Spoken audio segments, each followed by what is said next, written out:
ဟုတ်ကဲ့အားလုံးပဲမင်္ဂလာပါကျွန်တော်နာမည်ကစိုးသီဟန်အောင်ပါကျွန်တော်တို့လေ့လာနေတဲ့ AI driven software engineer ဆိုတဲ့အပိုင်းတွေကိုရှေ့ဆက်ကြပါမယ်ကျွန်တော်ဒီအပိုင်းမှာတော့ကိုစီတန်ရဲ့စာအုပ်ကိုဆက်ပြီးတော့ဖတ်မယ်ပေါ့နော်အဲ့ဒီလိုဖတ်တဲ့နေရာမှာလည်းအရင်တစ်ပတ်ကပေါ့နော်ကျွန်တော်အဲ့ဒီစာအုပ်ထဲကအကြောင်းအရာတွေကိုဖတ်နေရင်းနဲ့ကျွန်တော်ထပ်ပြီးတော့ပေါ့နော်ဒီတဲ့ပို့ပြီးရှင်းပြဖို့အတွက်ကြိုးစားတဲ့အခါမှာဘယ်လိုခက်ခဲဖြစ်လဲဆိုတော့ဟိုပြောစရာတွေအများကြီးဖြစ်နေတာပေါ့နော်အဲ့တော့ကိုစီတန်ကရေးထားတဲ့စာအုပ်ထဲကဒီ topics တစ်ခုချင်းစီတွေကိုပဲ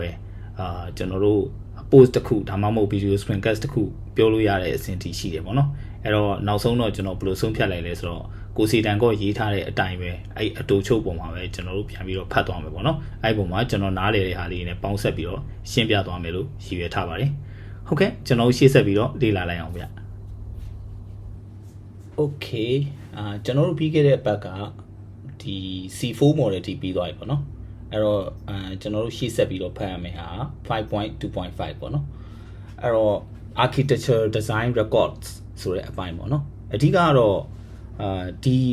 ကိုရွေးချယ်ထားတဲ့ architecture တွေကဘာကြောင့်ရွေးချယ်တယ်လဲပေါ့နော်အဲ့ဒါနဲ့ပတ်သက်ပြီးတော့ decision တွေရေးထားတာပေါ့နော်အဲ့လိုတင်စီထားတဲ့အတွက်ကြောင့်မလို့ဘာလဲဆိုတော့နောက်တစ်ယောက်ကိုပြန်ပြီးတော့ပေါ့နော် handover လုပ်တဲ့နေရာမှာပို့ပြီးတော့လွယ်ကူစေတာပေါ့နော်ဒါပေမဲ့ဒီနေရာမှာကတော့ပြောရရင်တခါကြက်ပြန်တော့လေဒီဟာတွေနဲ့ပတ်သက်ပြီးတော့ပေါ့နော်ဟို common sense တွေရှိဖို့လိုတာပေါ့နော်ဟိုအတွေ့အကြုံတွေကစကားပြောပြီးတော့အဲ့အတွေ့အကြုံတွေကဒီတစ်ဆင့်ဒီဟာတွေကိုဘယ်လိုကြောင့်ဆုံးဖြတ်ထားသလဲဆိုတဲ့အပိုင်းတွေကိုမှတ်တမ်းတင်ထားတဲ့အပိုင်းပေါ့နော်အဲ့တော့ဒီမှာကတော့ diagram တွေကိုစနစ်ရဲ့ပုံစံတွေပြသနိုင်ပြီပဲဘာကြောင့်ဒီပုံစံကိုရွေးချယ်ခဲ့တာလဲဆိုတဲ့အကြောင်းပြချက်ကိုမပြောနိုင်ဘူးတဲ့ဥပမာ level 2 diagram မှာ database ဆို PostgreSQL သုံးမယ်လို့ပြထားတယ်တဲ့ဘာကြောင့် MySQL မသုံးမဲ့ Postgres သုံးရတာလဲဆိုတဲ့အကြောင်းပြချက်မရှိဘူးတဲ့ဒါကြောင့်ခင်မီ software team တွေမှာတဲ့ architecture design record ဆိုတာတွေအသုံးပြုကြတယ်တဲ့ဒါကအရေးကြီးတဲ့ဆုံးဖြတ်ချက်တွေကိုမှတ်တမ်းတင်ထားတဲ့ document markdown file လေးတွေပေါ့နော် area မှာတစ်ခုမှာပုံမှန်အဖြစ် title ဆုံးဖြတ်ချက်ခေါင်းစဉ်ဥပမာ use PostgreSQL instead of MySQL သုံးမယ်ဘာကြောင့်သုံးတာလဲဆိုရင် propose နဲ့ accepted နဲ့ deprecated ဆိုပြီးတော့အခြေအနေတွေသတ်မှတ်ထားမယ်ဘာကြောင့်ရေးချက် we need JSON support from complex query ပေါ့နော်ဒါဒီဟိုလေး notes လေးထည့်ထားမှာပေါ့နော်JSON တွေကို direct တမ်းပြီးသိမ်းကျင်တယ်ပြီးရင်အဲ့ထဲကနေပြီးတော့ complex query တွေပြန်လုပ်ချင်တယ်ပေါ့နော်အဲ့အတွက်သူကသုံးတယ်အဲ့တော့ decision တွေနဲ့we will use PostgreSQL ဆိုပြီးတော့ရွေးထားတယ်ဒီဆုံးဖြတ်ချက်ကြောင့်ဘာကောင်းကျိုးတွေရမလဲဘာဆိုးကျိုးတွေရလာရှိလာမလဲဆိုတဲ့အပိုင်းတွေထပ်ပြီးတော့ရေးထားဖို့လိုတာပေါ့နော်ဒီ architecture တခုကရွေးချယ်လိုက်မယ်ဆိုလို့ရှိရင်ဒီဟာကိုရွေးမယ်ဆိုရင်သူ့မှာအားသာချက်တွေရှိသလိုအားနည်းချက်တွေလည်းရှိတယ်တစ်ဖက်နဲ့တစ်ဖက်ကဟိုဒါပေမဲ့ PostgreSQL နဲ့ MySQL မှာတော့ပြောရရင်တော့ပေါ့နော်အရင်က distinct ဖြစ်တဲ့ဟိုဟာဒီတော့မရှိဘူးပေါ့နော်။ဘာကြောင့်လဲဆိုတော့ MySQL မှာရှိတဲ့များအားလုံး PostgreSQL မှာရှိနေတာများတာပေါ့နော်။အဲ့တော့ဒီနေရာမှာရွေးချယ်တဲ့နေရာမှာတစ်ခုနဲ့တစ်ခုဟိုရှင်ပြီးရွေးတဲ့အခါမှာကိုကဘာပို့ပြီးတော့လိုချင်တာလဲပေါ့နော်။အဲ့ပုံမှာမူတည်ပြီးတော့မှရွေးချယ်ရတယ်ရှိတယ်ပေါ့နော်။ဒါပေမဲ့တကယ် real life မှာကျတော့ဒါ software အသစ်ကိုတည်ဆောက်တဲ့နေရာမှာကိုကဒီဟိုဟာတစ်ခုကိုပေါ့နော် database တစ်ခုကိုကိုကရွေးချယ်ပြီးတော့တန်းသုံးလို့ရပါမယ်။တကယ်ဟို real product တွေမှာကျတော့သူတို့ငကိုတွေကတုံထားပြီးသားရှိတဲ့အခါကျရင်တော့အဲ့သုံးတဲ့ဟာကိုပဲတန်သုံးရတာလည်းရှိကောင်းရှိနိုင်တာပေါ့နော်အဲ့တော့ပြောရရင်တော့ဒါတွေအားလုံးကတကယ်တမ်း real life မှာတော့ပေါ့နော်အကုန်လုံးသာ live မှတ်နေမယ်ဆိုလို့ရှိရင်လွယ်တော့မလွယ်ဘူးပေါ့နော်အဲ့တော့တချို့ဟာတွေကဟိုအလိုဟာပေါ့နော်နားလည်ပြီးသားအနေထားပေါ်မှာမူတည်ပြီးတော့မှသုံးရတာပေါ့နော်ဒါပေမဲ့အခုခေတ်မှာတော့လွယ်ပါတယ်ကိုသုံးထားတဲ့ technology stack တခုလုံး AI ကိုပြောပြီးတော့ AI ကနေတဆင့်အခုလိုမျိုး architecture decision record လို့ဟာမျိုးထုတ်ခိုင်းလိုက်ရင်ဒါဆိုလို့ရှိရင် architecture decision record ကထွက်လာမှာပေါ့နော်ဒါကလည်းကျွန်တော်တို့ရှေ့မှာရှိတဲ့ project ထဲမှာစမ်းကြည့်လိုက်လို့ရတယ်ပေါ့နော် okay အဲ့တော့မထူးပါဘူးကျွန်တော်တို့အဲ့ဒါကိုလည်းဟို project ထဲမှာလက်တွေ့စမ်းကြည့်ကြတာပေါ့ကျွန်တော်တို့အရင်လုပ်ခဲ့တဲ့ project မှာပဲပေါ့နော်ကျွန်တော်ပြန်ပြီးတော့ဒါကျွန်တော်ပြောလိုက်တာပေါ့နော် I want to create architecture decision record for our projects ပေါ့နော်project ထဲမှာ architecture decision records တွေကိုပြန်ပြီးတော့မှတ်ချင်တယ်ပေါ့နော်အဲ့တော့အဲ့ဒါနဲ့ပတ်သက်ပြီးတော့သူ generate ထုတ်ပေးတာပေါ့မဟုတ်ရင်အရင်တော့ဆိုတော့ဒါပေမဲ့ဒီဟာတော့နော်ဟိုကျွန်တော်က project ကိုငကိုရှိပြီးသား project ကိုပဲကျွန်တော်အခြေခံပြီးသုံးသွားတာပေါ့နော်တကယ်တမ်း real life မှာကျတော့ဒီဟာနဲ့ပတ်သက်ပြီးတော့ပေါ့နော် decision တွေနဲ့ပတ်သက်ပြီးတော့ဟိုပါပေါ့နော်အသေးစိတ်ပြန်ပြီးတော့ဟိုလေ့လာဖို့အသေးစိတ်ပြန်ပြီးတော့ discussion တွေလုပ်ဖို့လိုတာပေါ့နော်အခုလောလောဆယ်တော့ AI suggestion တွေကြီးပဲအကုန်လုံးယူသွားတာအဓိကကျွန်တော်ဘာကြောင့်အဲ့ဒါကိုယူတာလဲဆိုတော့အဓိကကဟိုနမူနာပြချင်လို့ပေါ့နော်အဲ့တော့နမူနာပြချင်လို့အဲ့တော့သူ့အနေနဲ့ဒီမှာ architecture decision record လုပ်မယ်ဆိုတော့ပေါ့နော်အဲ့တော့အခုလောလောဆယ် Cloud Fable 5ကလောလောဆယ် US government ကဒီဟိုပိတ်ပလိုက်တော့ဟိုပါပေါ့နော်တုံးလို့မရတော့ခဲထားပါတော့အဲ့ဒါတော့ okay အဲ့တော့ဒီမှာဘာတွေနဲ့ run မလဲလောလောဆယ်တော့ single document အနေနဲ့ပဲ run လိုက်မယ်လို့ပြောအဲ့တော့ဒီ architecture decision record တခုကိုသူထုတ်ပေးနေမှာပေါ့နော်အခုလောဆယ်လက်ရှိမှာတော့တော်တော်များများကျွန်တော်ကတော့ငကို original ရှိပြီးသားဒီ AI ကပြောထားတဲ့ဟာကိုပဲ follow လုပ်ထားတာပေါ့နော်ကျွန်တော်တို့ဒီဒါပေမဲ့အဓိကဒီကောင်နမူနာအနေနဲ့သုံးချင်လို့ပေါ့နော်တကယ်ဟို product ထွက်အောင်သွားမသွားတော့ကျွန်တော်တို့ထပ်ပြီးတော့မှပြန်ပြီးတော့စဉ်းစားကြည့်တာပေါ့နော်အခုလောလောဆယ်တော့ဒါလုံးဝ each and every ကို AI everything ဆိုပေါ့နော် AI ရဲ့ suggestion ပေါ်မှာပဲတင်ပြီးတော့ကျွန်တော်နမူနာ run ပြတယ်ပေါ့နော်အဓိကဒါကိုစီတန်ပြောထားတယ်ဒီဟို architecture decision records ပေါ့နော်အဲ့ဒီဟာတွေနဲ့ပတ်သက်ပြီးတော့သူထုတ်ပြီးတဲ့ဟာကိုကျွန်တော်လေ့လာကြည့်တာပေါ့အဲ့တော့ဒီ Claude Fable 5ကဒီကြုံလို့ပြောရရင်တော့ US နိုင်ငံသားတွေအတွက်လို့ကျန်တဲ့နိုင်ငံသားတွေအသုံးပြုခွင့်ပိတ်လိုက်တယ်ဆိုပြီးတော့ပြောတယ်ပေါ့နော်ပြောရင်တော့အဲ့ဒါတော့ဘာဘလို့ဖြစ်မလဲဆိုတော့တကယ်တမ်းပြန်ကြည့်မယ်ဆိုတော့ဒီ AI က create လုပ်တဲ့ AI နဲ့ပတ်သက်ပြီးတော့ပေါ့နော်ဟိုဒီနောက်ဘက်က model တွေပေါ့နော်အဲ့ဒီ model တွေကိုဒီ train တဲ့ process တွေပါညာအဲ့ဒါတွေအားလုံးကတကယ်တမ်းပြောရရင် real life မှာကြတော့ကဘာကြီးမှာကဟိုဘယ်လိုပြောမလဲအားလုံးကပေါ့နော်လုပ်လို့ရတဲ့အနေအထားတစ်ခုထိရောက်တော့သူတို့ပိတ်လိုက်တဲ့ဟာကကျွန်တော်အမြင်ပြောရရင်တော့ဒါအရန်ကောင်းတဲ့ဟာတစ်ခုတော့မဟုတ်ပေါ့နော်အဓိပ္ပာယ်ပါလဲဆိုတော့ဘာနဲ့တူလဲဆိုတော့ဒီနောက်ဆုံးပေါ်အုံနောက်တွေကိုမင်းတို့မသုံးကြနဲ့ဆိုပြီးကန့်တက်လိုက်တဲ့သဘောပေါ့နော်ဒါပေမဲ့ကဘာကြီးကဒီတိုင်းနေမှာမဟုတ်ဘူးပေါ့နော်အဲ့တော့ဘာပြန်လုပ်ကြမလဲဆိုတော့တေးကြတယ်ဒီ Fable နဲ့ပြိုင်မဲ့ model တွေကထပ်ထွက်လာပြီးတော့သူ့ရဲ့ကောင်းတဲ့ဟာကြီးသွားကြမှာပေါ့နော်တကယ်တမ်းတော့အဲ့လိုချုပ်ပလိုက်တဲ့ဟာကောင်းတဲ့လက္ခဏာတော့မဟုတ်ပေါ့နော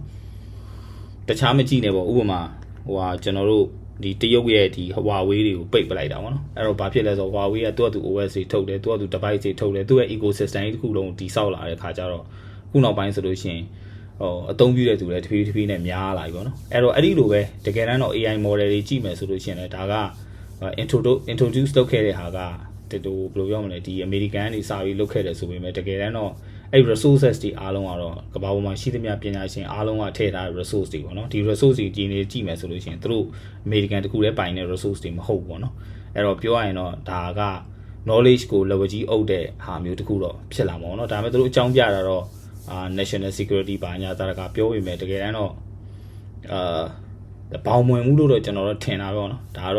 ဒါပေမဲ့ကျွန်တော်တို့ကတော့အဲ့ Claude ရဲ့ Fable ကိုသုံးမှကျွန်တော်တို့ရဲ့ system တွေအားလုံးဒီတက်ကောင်းလာမှာလားဆိုတော့လည်းမဟုတ်ဘူးပေါ့နော်ကျွန်တော်တို့ခုနောက်ပိုင်းဆိုလို့ရှိရင်ဒီ model agnostic ဖြစ်အောင်ကျွန်တော်တို့စဉ်းစားလာတယ်ပေါ့နော် model agnostic တော့ကဥပမာငါကုတ်ရေးတဲ့ခါငါ Claude ကိုပဲအကုန်လုံးမှီထားမယ်ပေါ့နော်အဲ့ဒီအချိန်မှာ Claude ကပိတ်သွားခဲ့ရင်ဘာဆက်လုပ်မလဲပေါ့နော်အဲ့ပြဿနာကြီးရှိတယ်ဥပမာ Gemini ကိုပဲမှီထားမယ်ဆိုလို့ရှိရင် Gemini ပိတ်ခဲ့လိုက်ရင်ဘာဆက်လုပ်မလဲပေါ့နော်အဲ့တော့ကြတော့နောက်ပိုင်းကျွန်တော်တို့ဟိုဘယ်လိုမျိုးပို့ပြီးတော့မျောလင့်လာလဲဆိုတော့ဗောနော်ဒီကျွန်တော်တို့သုံးနေတဲ့ test set တစ်ခုလုံးဗောနော်ဥပမာ test set ကျွန်တော်ရွေးထားတဲ့ test set ဆိုလို့ရှိရင်ဥပမာ Laravel ရွေးထားတယ်ထားပါတော့ Laravel test set တစ်ခုလုံးနဲ့သက်ဆိုင်တဲ့ front end test set လည်း React ရှိရထားပါတော့နော်အဲ့ဒီဟာအားလုံးနဲ့တကယ်ကို professionally expert level အထိ support ပေးနိုင်တဲ့ဒီ local model ဗောနော်အဲ့လိုမျိုး model ဒါမှမဟုတ်လို့ရှိရင်လည်း open source model တွေကိုသုံးလို့ရတဲ့ဟာတစ်ခုဖြစ်လာရင်ပို့ပြီးတော့ကောင်းပါဗောနော်အခုကကျွန်တော်တို့သုံးနေတာဒါ general purpose ဟိုဟာ element ဒီ element တွေပေါ့နော်အဲ့ဒါတွေကိုကျွန်တော်သုံးနေတာဆိုတော့ပြောရရင်အရန်တော့ tick ဖြစ်တာပေါ့နော်တကယ်တမ်းပြန်ကြည့်မယ်ဆိုရင်ကျွန်တော်ဒီဟာမှာလဲဟိုကျွန်တော်တခုရှိတာပေါ့နော်ဒါမှကုတ်ရေးတဲ့ဟာလောက်ကဒါပြဿနာမရှိဘူးဒီ planning လုပ်တဲ့ကိစ္စတွေဘာညာတာတကားတွေအဲ့ကောင်တွေအတွက်ကတော့ဒါအရေးကြီးမှာပေါ့နော် model တွေကောင်းဖို့အရေးကြီးဖို့တော့လိုတာအရေးကြီးမှာပေါ့နော်ဒါကတော့တပိုင်းစီပေါ့ဘယ်လိုပဲဖြစ်ဖြစ်ဒီ element တွေနဲ့ပတ်သက်ပြီးတော့ရှေ့လျှောက်ကတော့အဲ့လိုမျိုးပိတ်တဲ့ဟာဒါကောင်းတဲ့လက္ခဏာမဟုတ်ဘူးပေါ့နော်တကယ်တမ်းတော့ဖွင့်ပြီးတော့မှရှင်ပြန်ကြတဲ့ဟာပို့ပြီးတော့အဆင်ပြေတယ်လို့မြင်တာပဲပေါ့နော်ဒါပေမဲ့အခုချိန်မှာတော့တည့်ရတိုင်းပဲဒီနောက်ကနေပြီးတော့ဒီဟို AI နေနဲ့နောက်တစ်ခါကြံတဲ့စစ်ရေးတွေအကြောင်းအရာတွေချိတ်ဆက်နေတာတွေနဲ့အများကြီးပဲပေါ့နော်အဲ့တော့ကြတော့ရှေ့လျှောက်က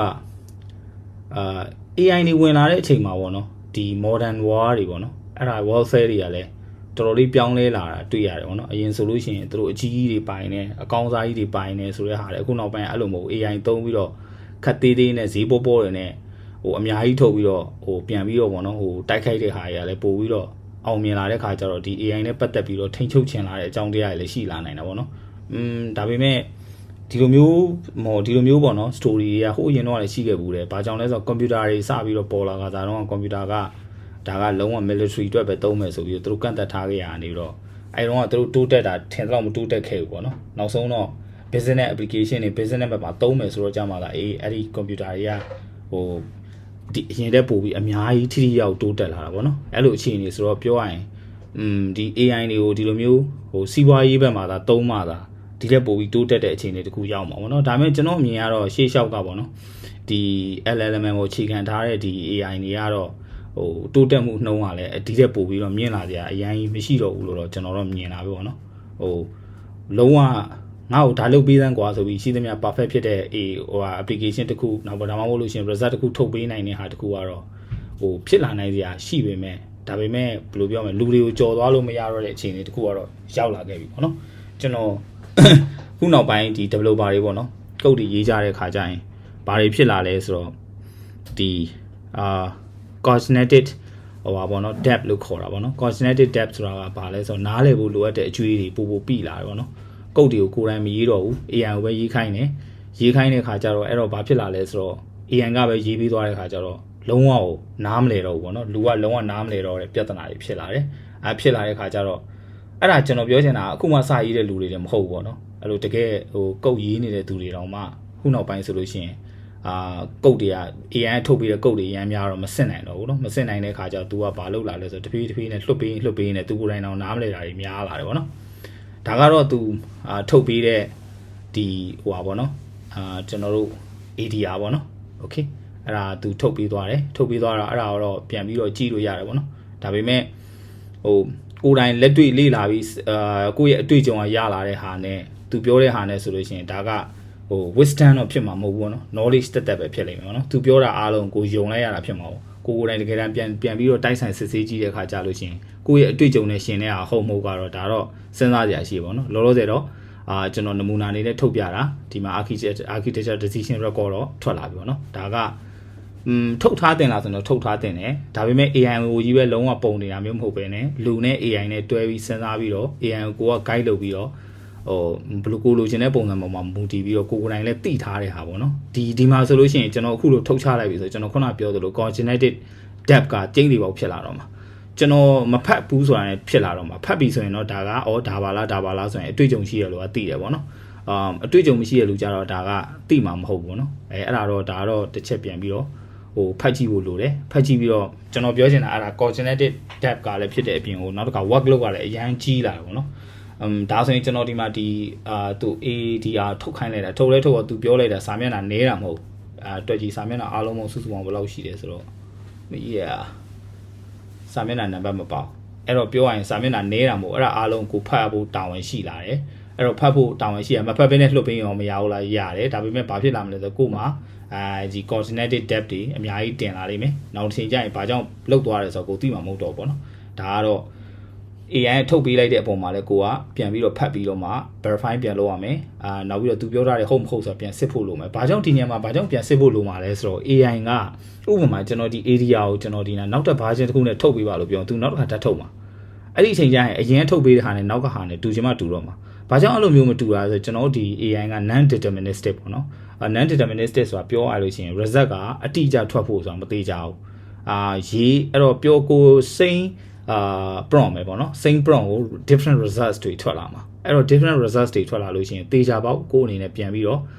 verify ပြန်လုပ်ဖို့လိုတယ် check ပြန်လုပ်ဖို့လိုတယ်အဲ့ဒီလိုမျိုး check ပြန်လုပ် verify ပြန်လုပ်တဲ့အခါကြာလို့ရှိရင်ပြဿနာတစ်ခါထုတ်ပြီးရင်လည်းခုနပြောသလို15မျက်နှာ20လောက်ထိထုတ်ပြီးတော့အဲ့ဒါအားလုံးကိုလိုက်ဖတ်နေရမှာပေါ့နော်အဲ့တော့လွယ်တော့မလွယ်ဘူးပေါ့နော်ဒါကကျွန်တော်တို့အခုလောတဲ့လက်ရှိကြုံနေရတဲ့အခက်အခဲပဲပေါ့နော် AI ကကုတ်ရေးပြီးဆိုရင်အဲ့လိုပဲ AI ကုတ်တွေရေးပေးလိုက်တော့ကုတ် line တော့ကုတ်တွေအများကြီးပဲကိုကတိထားဖို့ကလည်းလိုတယ်မတိလို့ကလည်းမရဘူးတိထားဖို့လိုတဲ့ခါကျတော့okay ဆိုတိအောင်လိုက်လို့ပြန်တော့လေအဲ့မှာဖတ်ရတာနဲ့အချိန်တွေကုန်ပြီးတော့အဲ့မှာရှေ့ deployment ကိုတွားလို့ကမရဘူးပေါ့နော်ပတ်ချလဲတွေရမ်းပြီးတော့ဒီမှာ review လုပ်တဲ့နေရာမှာလည်းအချိန်တွေကုန်နေတတ်တယ်ပေါ့နော်ဒါတော့အဲ့နေရာမှာbusiness ကလည်းသိရမလားငါတို့အမြန်လိုချင်တယ်ဆိုတော့အမြန်လိုချင်တဲ့ခါတွန်းတဲ့ခါကျတော့အဲ့တော့ကြာရှေ့ဆက်ပြီးတော့သွားတဲ့ခါကျတဖြည်းဖြည်းနဲ့အဲ့မှာ cognitive depth တွေကတဖြည်းဖြည်းနဲ့ပို့ပြီးတော့များလာတတ်တယ်ပေါ့နော် okay အဲ့ဒါတော့ကျွန်တော်လောလောဆယ်လက်ရှိမှာ ဒီ area ကိုထုတ်ပြတာပေါ့နော်ဒါကတော့ negotiate ကျွန်တော် project ပဲအဲ့ project ကိုကျွန်တော်လုံးဝဘာတစ်ခုမှ AI နဲ့ဆွေးနွေးထားခြင်းမရှိဘူး AI ပြောတဲ့အတိုင်းပဲအတိအကျ follow လုပ်ပြီးသွားနေတာပေါ့နော်ကျွန်တော်သုံးတာတော့ဒါ cloud core work ကိုသုံးပြီးတော့လုပ်နေတာပေါ့ကျွန်တော်တော့ sonnet 4.6 လောက်ပဲသုံးတယ်ပေါ့နော်သူပြောတဲ့ဒီဟာတွေပဲအသစ်တွေပဲသုံးကြည့်အရင်ကောင်းတဲ့ဟာတခုတော့မဟုတ်ဘူးပေါ့နော်အရင်ကောင်းတဲ့ဟာမဟုတ်ဘူးဆိုတော့ပိုတော့ကောင်းလာမှာပေါ့နော်ဒါပေမဲ့ကိုသုံးတဲ့ limit ကအဲ့လောက်ထိရောက်မလာတော့တဲ့အခါကျတော့လေအဲ့လောက်ကြီးထိရောက်တဲ့ဟာတွေမဟုတ်တော့ဘူးပေါ့နော်ပြောရရင်တော့ခုနောက်ပိုင်းကဘယ်လိုပြောမလဲကျွန်တော်အရင်တော့ဆိုလို့ရှိရင်ဒီmodel တွေအသစ်ထွက်လာလို့ရှိရင်အဲ့ model အသစ်တွေကိုတစ်ခုချိန်ပြီးသုံးချင်တဲ့စံနာတွေအများများတော့เนาะဘာကြောင့်လဲဆိုတော့တစ်ခုနဲ့တစ်ခုကလည်းအသစ်ထွက်လာလို့ရှိရင်အရင်တဲ့အများကြီးပိုကွာတဲ့ဟာတွေဖြစ်လာတာပေါ့နော်အခုကျတော့အဲ့လိုမဟုတ်တော့ဘူးဘာဖြစ်နေလဲဆိုတော့အသစ်ထွက်လာတဲ့ဟာကပိုလုံနိုင်တဲ့ဟာတွေဖြစ်လာတာပေါ့နော်ပိုလုံနိုင်တဲ့ဟာကိုလုံမဲ့ထဲမှာမပါတော့မသုံးပြတော့ဘူးပေါ့နော်ဒါကတော့လောတဲ့လက်ရှိအနေထားတော့ AI ရဲ့ model တွေထွက်လာတဲ့အခါမှာကြုံရတဲ့ဟာပေါ့နော်အခုတော့လက်ရှိagentic လည်းသုံးတယ်နောက်တစ်ခါ loop တွေလည်းသုံးတယ်အကုန်လုံးသုံးနေတာပဲဒါပေမဲ့ကျွန်တော်အတွက်ကတော့ဒါmodel အမြင့်ကြီးတွေကလိုအပ်တယ်လို့ကျွန်တော်မယူဆတော့ဘူးပေါ့နော်ဒါကတော့အပြောင်းလဲတွေဖြစ်လာတာလဲပြောရင်တိတ်တော့မကြသေးဘူးပေါ့နော်မကြသေးဘူးမြဲအခုချိန်မှာတော့ကျွန်တော်အမြင်ပြောရင်အတိုင်းတာတစ်ခုတည်းအထိုင်ကျလာပြီပေါ့နော်ဒါကဘာကြောင့်ကျွန်တော်ပြောရလဲဆိုတော့ကျွန်တော်နေ့စဉ်ထိတွေ့ပြီးသုံးနေတာဖြစ်တဲ့အတွက်ကြောင့်မလို့ကျွန်တော်အတွက် model အသစ်တွေကအရင်လိုအပ်တဲ့ထဲမှာမပါတော့ဘောเนาะအရင်ရှိတဲ့ model နဲ့ကောင်းကောင်းမွန်မွန်လုပ်လို့ကိုလုံးမဲ့ scope ထဲမှာကောင်းကောင်းမွန်မွန်လုပ်နိုင်တယ်နောက်ထပ် model အသစ်တစ်ခုကပိုလုပ်နိုင်တာဖြစ်ပေမဲ့အဲ့ပိုလုပ်နိုင်တဲ့ဟာပိုပေးထားတဲ့ဟာကျွန်တော်တို့အသုံးဝင်အောင်ဖြစ်နေတာပေါ့နော်အဲ့တော့ကြတော့ model အသစ်တွေထွက်တာအတွက်ကျွန်တော်အရင် exciting ဖြစ်မနေတော့ဘူးပေါ့နော်ဒါကတော့အခုလက်ရှိလောလောဆယ် current state ကိုပြောပြတော့ okay အဲ့ဒါဆိုရင်ကျွန်တော်တို့စာဖတ်တဲ့ဘက်ကိုပြန်သွားရအောင် okay အဲ့တော့ကျွန်တော်အခုဒီ 5.2.5 ကနေပြီးတော့ဟိုဘက်လက်တွေ့ဘက်ကိုသွားလိုက်တာပေါ့နော်အဲ့တော့ကျွန်တော်ပြောချင်တာအဲ့ဒါပဲကျွန်တော်ဒီကိုစီတန်ကောရဲ့စာအုပ်ကလေအရန် condense ဖြစ်တယ်ပေါ့နော် condense ဖြစ်တဲ့အခါကျတော့ဒီ architecture decision record ဆိုတဲ့ဒီ title လေးတစ်ခုကိုပဲ extract ပြန်လုပ်ပြီးပြောမယ်ဆိုလို့ရှိရင်အနည်းဆုံးstring gas ပေါ့နော်ကျွန်တော်အမြင်ပြောရရင်အနည်းဆုံး2ခု3ခုလောက်ထိသွင်းလို့ရမယ်လို့ကျွန်တော်ထင်တယ်ပေါ့နော်အဲ့တော့အရန် condense ဖြစ်တဲ့အခါကျတော့ကျွန်တော်ပြီးခဲ့တဲ့ဘက်ကဒါတွေကိုရှင်းပြဖို့လုပ်ရင်းနဲ့ပဲထပ်ပြီးတော့ကိုယ် explore တွေထပ်လုပ်ရင်လည်းများလာတဲ့ခါကျတော့ငါဒီမှာစာအုပ်ထည့်တဲ့အတိုင်းငါဖြန့်ချလိုက်မယ်ဆိုရင်ငါ swing cat series ကအခုတရားလောက်များဖြစ်သွားမလားပေါ့နော်အဲ့တော့ကြတော့မဖြစ်သေးပါဘူးဆိုပြန်ပြီးကိုစီတန်ကောရဲ့နီးတိုင်းပဲပြန်ချုံရတဲ့နီးကိုပြန်ရောက်လာတယ်ပေါ့နော်အဲ့တော့ကျွန်တော်ဒီနေရာမှာပြောချင်တာကျွန်တော်တို့အခုလိုမျိုးပေါ့နော်ဒီလိုစာဖတ်ပြနေတဲ့ဟာတွေကလည်းအဓိကပေါ့နော်ဘာကြောင့်ဒီဟာတွေကျွန်တော်လုပ်ပေးနေတာလဲဆိုတော့ဒီအခုခေတ်အပြောင်းလဲကြီးပေါ့နော် AI အပြောင်းလဲထဲမှာဒီလို junior တွေအနေနဲ့ပဲဖြစ်ဒါမှမဟုတ်လို့ရှင်ဒီ developer တွေအနေနဲ့ပဲဖြစ်ပေါ့နော်ပြောရရင်အခုချိန်မှာ AI ပေါ်လာတာကိုအကြောင်းပြပြီးတော့ပေါ့နော်ဒါကတော့ကျွန်တော်အဲ့လိုပဲမြင်တယ် AI ပေါ်လာတာအကြောင်းပြပြီးငါတို့ AI ပေါ်လာလို့အတွက်ကြောင့်မလို့ငါမင်းတို့ကိုအလုပ်ဖြုတ်တယ်ဘာဖြစ်တယ်ညာဖြစ်တယ်နဲ့အဲ့လိုမျိုးပြောနေတဲ့အခြေအနေမှာပေါ့နော် uncertainty တွေကတအားများတယ်အဲ့ဒီအခြေအနေမှာကိုယ့်ရဲ့အခြေအနေကိုယ့်ရဲ့ရှေ့ဆက်ပြီးတော့ပေါ့နော်ဘလို့တွေလေ့လာသွားမလဲဘလို့ရက်တိမလဲဆိုတဲ့ဟာကိုတေချာသိစေခြင်းတဲ့အတွက်ကြောင့်မလို့ဒါပြောပြနေတာပေါ့နော်ကျွန်တော်အဲ့လိုပြောပြတဲ့ခါကျတော့လေကျွန်တော်တယောက်တည်းသာပြောမယ်ဆိုလို့ရှိရင်topics တွေကမရှိဘူးပေါ့နော်အဲ့ဒါကြောင့်ကျွန်တော်ကိုစီတန်ကောကိုခွင့်တောင်းပြီးတော့ကိုထင်းနေရှိပေါ့နော်သူ့ကိုခွင့်တောင်းပြီးဒီစာကိုဖတ်ပြတာပေါ့နော်အဲ့တော့ပြောရရင်သူရေးပေးထားတယ်အရင်ကျေးဇူးတင်ဖို့ကောင်းတယ်နောက်ပြီးတော့ကျွန်တော်တို့အချိန်တွေပေးပြီးတော့ပေါ့နော်ဒါတွေကိုလောက်ကင်ဆောင်ရွက်ပေးထားတာပုံမှာလည်းတန်ဖိုးထားပြီးတော့တေချာလိုက်ပြီးတော့လေ့လာစေချင်တယ်ပေါ့နော် okay အဲ့တော့ကျွန်တော်တို့ 5.2.6 ဆက်သွားမယ်အဓိကarchitecture laws တွေနဲ့ပတ်သက်တဲ့အကြောင်းအရာတွေပေါ့နော်အဲ့တော့ဒီ laws တွေကဘာကြောင့်လဲဆိုတော့ဒါနိယာမတွေပေါ့နော်ဒါပေမဲ့အဲ့ဓာတွေအားလုံးကအမြဲတမ်းမှန်ကန်တဲ့ဟာဆိုတဲ့ဟာဟုတ်မဟုတ်ကတော့ကိုယ့်ကိုပြန်ပြီးတော့သုံးသပ်ဖို့လိုတာပေါ့နော်ဒါပေမဲ့ဒါတွေအားလုံးကလူတွေကဒီလိုမျိုးတော့ဖြစ်တတ်တယ်အဲ့ဒီအတွက်ကြောင့်မလို့ဒီလိုမျိုးစဉ်းစားဆုံးဖြတ်ရမယ်ဆိုပြီးတော့ချထားခဲ့တဲ့ဒီနိယာမတွေပေါ့နော်အဲ့တော့ပထမဆုံးလေ့လာမယ်ဟာ Conway's law ပေါ့နော်ဒီဟာလည်းအဲ့ဒီလိုပဲကျွန်တော်ရှေ့မှာပြောခဲ့သလိုပဲဒီ Conway's law အကြောင်းကိုပြောမယ်ဆိုရင်ကျွန်တော်နောက်ထပ် topics တစ်ခုအနေနဲ့ခွဲထုတ်ပြီးပြောမှရမယ်အခြေအနေမျိုးရှိရပေါ့နော်အဲ့တော့သိစရာတွေအများကြီးပဲပေါ့နော်အဲ့တော့လောလောဆယ်တော့အဲ့လိုမပြောတော့ဘဲနဲ့ကျွန်တော်ဒီနေရာမှာအတူချုပ်ပြီးတော့ပဲပြန်ပြောတော့မယ်ပေါ့နော်အဲ့တော့သူ့ရဲ့အဓိက things က any organization that design a system will produce as design whose structure is a copy of organization communication structure ဒါကဥပမာအနေနဲ့ကျွန်တော်တို့ပြောရရင်အိမ်တစ်လုံးဆောက်တယ်ပေါ့နော်အိမ်တစ်လုံးဆောက်တဲ့အခါမှာဒီလက်သမားအဖွဲ့တစ်ခုကိုကျွန်တော်ကအိမ်ရှိကန်းကိုစောက်ခိုင်းလိုက်မယ်နောက်ထပ်လက်သမားအဖွဲ့တစ်ခုကိုထမင်းစားကန်းကိုစောက်ခိုင်းလိုက်မယ်နောက်ထပ်လက်သမားတစ်ဖွဲ့တစ်ခုကိုအိမ်ကန်းကို အိမ်အတွင်းကန်းကိုစောက်ခိုင်းလိုက်ပေါ့နော်ပြီးသူတို့အချင်းချင်းလဲစကားပြောခိုင်းမှုဆိုလို့ရှိရင်ဘာဖြစ်လာမလဲဆိုတော့အဲ့ဒီလက်သမားအဖွဲ့တွေကသူတို့နီးသူတို့ခံနေနဲ့တီးဆောင်ပါပေါ့နော်စောက်တဲ့အခါကျရင်ဘာဖြစ်မလဲဆိုတော့နောက်ဆုံးတကယ်တမ်းပြန်ကြည့်တဲ့အခါကျတော့အိမ်ရှိမှာကအဖြူရောင်တုတ်ထားတယ်နောက်ပြီးတော့ set ဒီset ဒီ design တွေကိုကြတော့ပုံစံတစ်မျိုးအယောင်တစ်မျိုးလုပ်ထားတယ်အဲ့တော့အိမ်ထဲကိုဝင်လိုက်တဲ့အချိန်ကျရင်တော့နောက်တစ်မျိုးဖြစ်သွားတယ်ပေါ့နော်နောက်ထပ်အိမ်ကိုင်းထဲဝင်သွားရင်နောက်ထပ်တစ်မျိုးဖြစ်သွားတဲ့ဟာမျိုးဖြစ်တတ်တယ်ပေါ့နော်ဆိုလိုတာကဒီ organization တကယ်ဒီ communication structure ကလည်းအင်မတန်အရေးကြီးတယ်ပေါ့နော်အဲ communication structure မှားနေတယ်ဆိုလို့ရှိရင်ကတ်အောက်ဖြစ်နေတယ်ဆိုလို့ရှိရင်အဲ့ဒီကောင်တွေ silo လို့ခေါ်တဲ့ဟာတီးတဲ့အဖွဲ့တွေတီးတဲ့အကန့်လေးတွေဖြစ်သွားပြီးတော့သူတို့နီးသူတို့ဟန်နဲ့သူတို့လုတ်ပြီးတော့လုံးဝ communication မရှိတဲ့အဖွဲ့တစ်ခုဖြစ်သွားတတ်တယ်ပေါ့နော်ဒါကဆိုလိုတဲ့အဓိပ္ပာယ်ကဥပမာဒီ company တစ်ခုက monolith structure ကိုသုံးနေတယ်ဆိုလို့ရှိရင်သူတို့ဘယ်ပေါ်မှာတွားပြီးတော့မူတည်နေလဲဆိုတော့သူတို့ရဲ့ organization communication structure ဘယ်လိုရှိနေလဲပုံမှာမူတည်ပြီးတော့ဒီ monolith structure ဖြစ်လာတယ်ပေါ့နော်အဲ့တော့သူ system တစ်ခု design လုပ်တဲ့အဖွဲ့အစည်းကသူတို့ဖွဲ့စည်းပုံ organization နဲ့ပုံစံတူတဲ့ design တွေကိုသာထုတ်လို့ရှိတယ်တဲ့ဥပမာတင်းရဲ့ company မှာ front end team နဲ့ back end team ဆိုပြီးတည်တံ့ခွဲထားရင်တဲ့တင်းရဲ့ software architecture တဲ့ front end back end တိတိကျကျကွဲနေတဲ့ပုံစံဖြစ်လာလိမ့်မယ်တဲ့အကယ်၍ team ၄ခုခွဲပြီး compiler တစ်ခုရေးခိုင်းမယ်ဆိုရင်တဲ့4 pass compiler ထွက်လာဖို့တေချာသလောက်ရှိပါတယ်တဲ့ဆိုလိုတာကကိုယ့်ရဲ့ team မှာ front end team တက်ခွဲထားမယ် back end team တက်ခွဲထားမယ်ဆိုရင်အဲ့ဒါဆိုရင်ဘာဖြစ်မလဲဆိုတော့ back end နဲ့ front end လုံးဝတိတိကျကျကွဲနေတဲ့ပုံစံဖြစ်လာမယ်ဒါတော့ဒီ organization structure ပေါ်မှာမူတည်ပြီးတော့ဒီဖြစ်လာတဲ့ architecture တွေကကွဲပြားသွားတဲ့ပုံစံကိုပြောတာပေါ့နော်ဒါကတော့ကျွန်တော်အမြင်ပြောရရင်ဒီ Conway's law ကတော့ C level တွေအတွက်ပြောတဲ့ laws လို့ကျွန်တော်တော့မြင်တာပေါ့နော်ကျွန်တော်တို့တကယ်လက်တွေ့လုပ်ငန်းခွင်မှာအုပ်ချုပ်နေတဲ့အခါမှာလည်းအဲ့ဒီလိုပဲဒီ team တစ်ခုကိုကျွန်တော်ဆက် initiate လုပ်တဲ့နေရာမှာဘယ်လိုလုပ်လိုက်လို့ရှိရင်တို့ဘယ်လိုပုံစံသုံးသွားမလဲဆိုတာကိုခံမှန်းလို့ရတယ်ပေါ့နော်အဲ့တော့ဘာပြန်လုပ်ရလဲဆိုတော့ကိုလိုချင်တဲ့ architecture ကmicro service architecture သုံးမယ်ဆိုလို့ရှိရင် micro service ဆန်နဲ့ team တစ်ခုပုံစံမျိုးကိုပြန်ဖွဲ့ရတယ်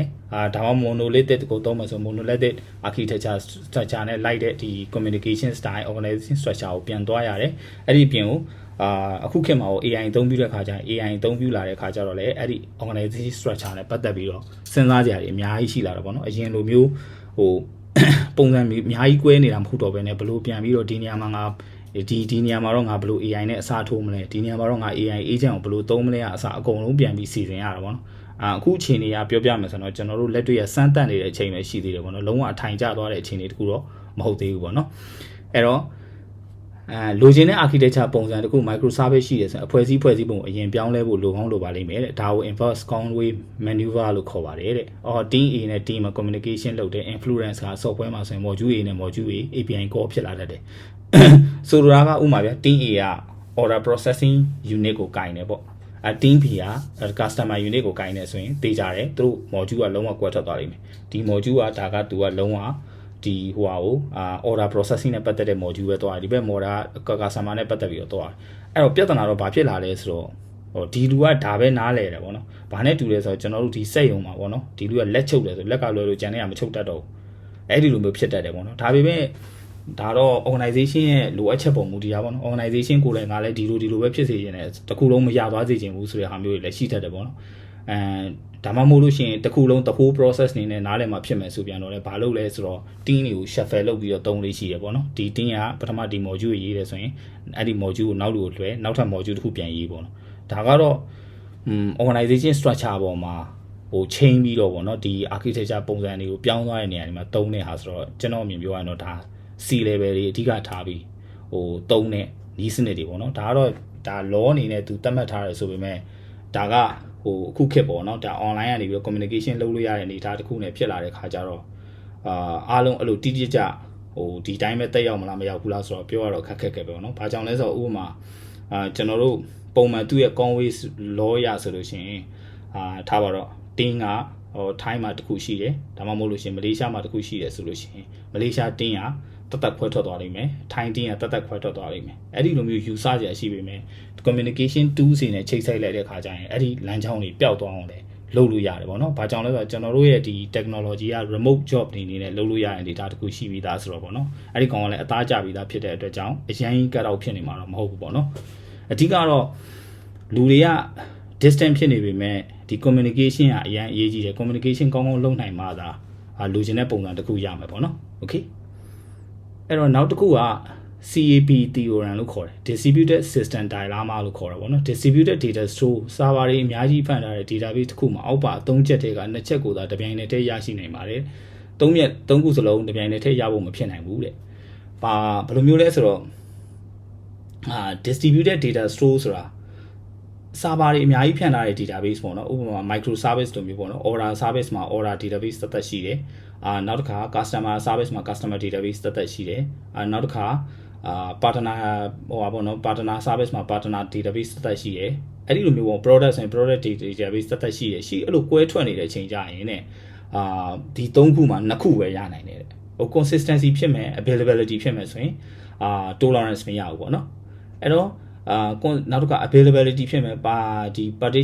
partition tolerance ဖြစ်မယ်ဆိုရင် consistency ရချင်မှရမယ်အဲ့တော့တစ်ခုကတော့အမြဲတမ်း trade off ဖြစ်နေလိမ့်မယ်လို့ပြောချင်တာပေါ့နော်အဲ့တော့ distributed system ဆို network ပေါ်မှာတိစောက်တာဖြစ်တဲ့ network ပြတ်တောက်မှု partitioning ကရှောင်လဲလို့မရဘူးဒါကြောင့် P ကမဖြစ်မနေ U မှာဖြစ်ပြီးကျန်တဲ့ C နဲ့ A ကတစ်ခုပဲရွေးချယ်ခွင့်ရရှိပါတော့တယ်အဲ့တော့consistency plus partition tolerance banking system မျိုးက data မငြိမ်မချင်း network ကျနေအလုပ်လက်မခံဘူး data မှန်ဖို့အဓိက okay နောက်တစ်ခုကavailability partitioning tolerance social media လိုမျိုး line ကျနေလဲ post တင်လို့ရနိုင်မယ်သူများတင်တာမြင်နေရမယ် data နည်းနည်းနောက်ကျတာကိစ္စမရှိဘူးဒါမျိုးပေါ့နော်ဒါစဉ်းစားတဲ့ခါကျရင်ဒါက system ပေါ်မူတည်ပြီးတော့ consistency လိုချင်တဲ့ partitioning tolerance ဆိုပေါင်းချင်တယ်ဆိုရင်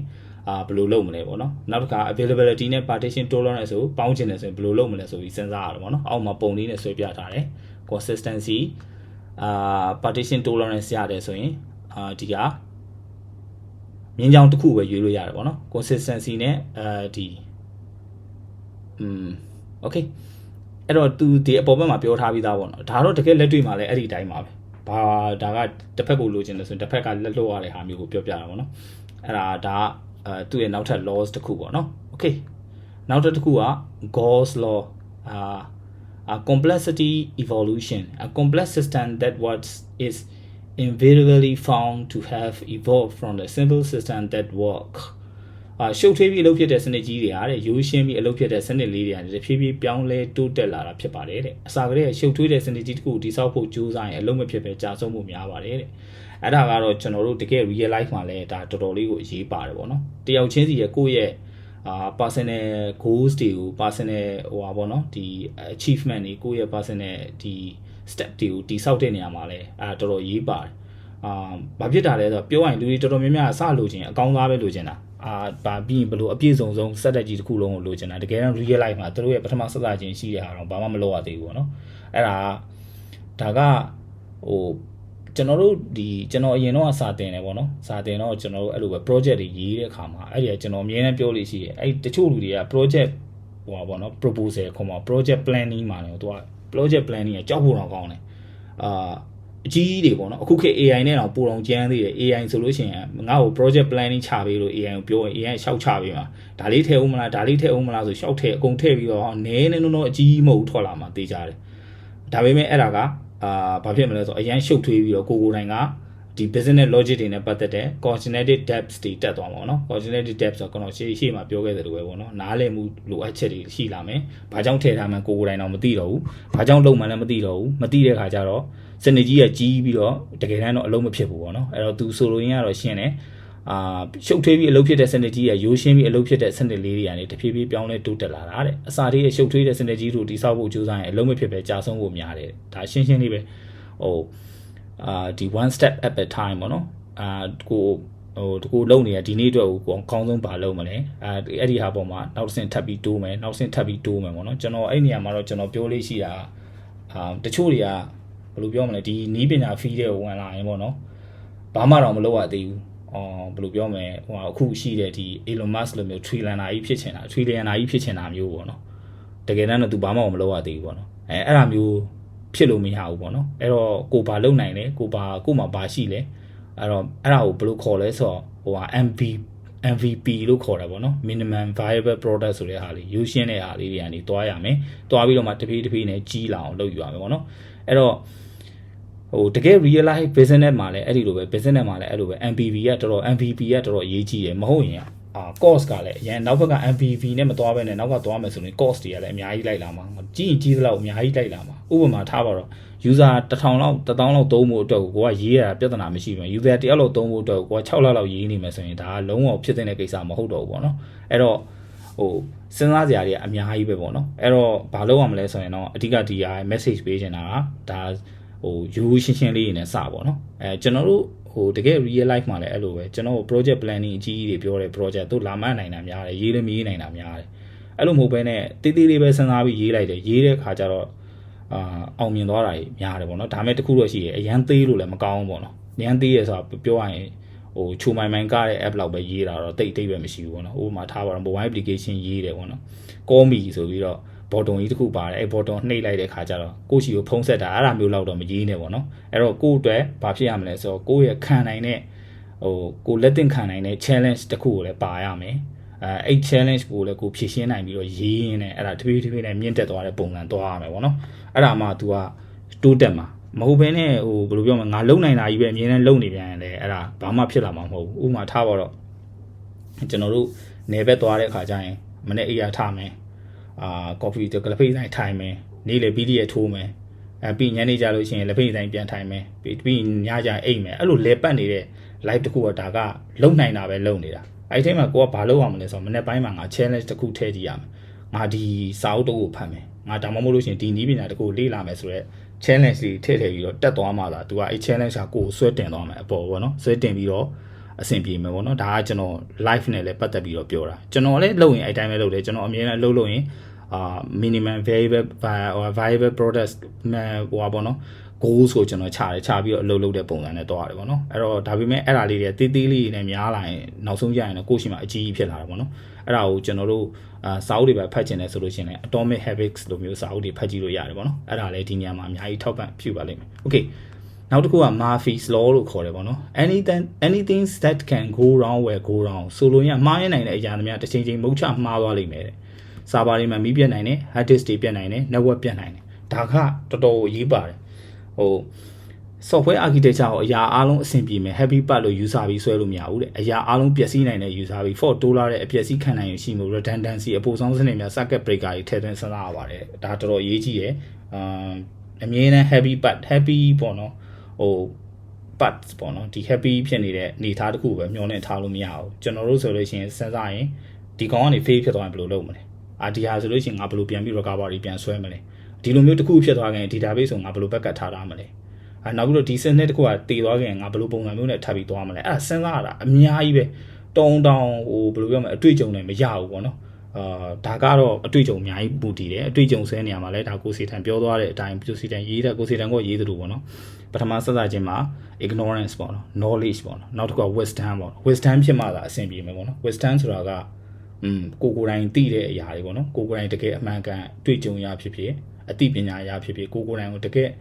အထိုင်ကျသွားတဲ့အသည့်တွေအားသာကိုယ်ပြန်ပြီးတော့ထောက်ပံ့ပေးနိုင်မှာနော် knowledge ကလည်း knowledge လို့ပြောလိုက်ရင်ကိုမပိုင်သေးဘူး knowledge မှန်တယ်များအားလုံးသူများပြောတာကိုသိနေတာပဲရှိသေးတယ်ကိုပိုင်တာမဟုတ်တဲ့အတွက်ကြောင့်အလုံးဝရဲတင်းနဲ့အသုံးချနိုင်တဲ့ power တခုတော့မရှိသေးဘူးပေါ့နော်ကျွန်တော်တို့စဉ်းစားရင်တော့အဲ့တိုင်းစဉ်းစားတယ်မှားမယ်ဆိုတဲ့ကိစ္စအသေးချာပေါက်ချင်းတွေမှားအောင်မှားမယ်လို့တွက်ထားတယ်ပေါ့နော်ဒါပေမဲ့တကယ် real life မှာကျ developer တွေအတိုင်းပဲ save ပါထားလိုက်ပေါင်းကနောက်မှဖြည့်ရှင်းမယ်ဆိုပြီးထားတယ်အဲ့ကောင်လေးတွေကနောက်ချင်းကျရင်ကိုဒုက္ခပေးသွားတတ်တယ်ပေါ့နော်ဒါကMurphy's law နဲ့ပတ်သက်တဲ့အပိုင်းပေါ့နော်အဲ့တော့ကျွန်တော်တို့အခုလောလောဆယ်လက်ရှိကဒီလောက်မှာပဲရက်လိုက်ပါမယ်။ဘာကြောင့်ကျွန်တော်ဒီနေရာမှာဒီလိုဖြတ်ပြီးတော့ရက်လိုက်တာလဲလို့ပြောရရင်ဒီဘက်အချမ်းရောက်သွားတဲ့ဟာကလုံးဝမတူတဲ့အပိုင်းတွေကိုကျွန်တော်ထပ်ပြီးတော့ရှင်းရမှာမလို့ပါ။အဲ့တော့ကျွန်တော်တို့ဒီကောင်တော့ကျွန်တော်တို့နမူနာလေးနဲ့ကျွန်တော်ဒီစောက်ပြဖို့ရည်ရွယ်ထားပါတယ်။ Okay အဲ့ဒါဆိုရင်တော့ကျွန်တော်နောက်တစ်ပိုင်းမှာဆက်ပြီးတော့တွေ့ကြပါမယ်။အားလုံးကျေးဇူးတင်ပါတယ်ဗျ။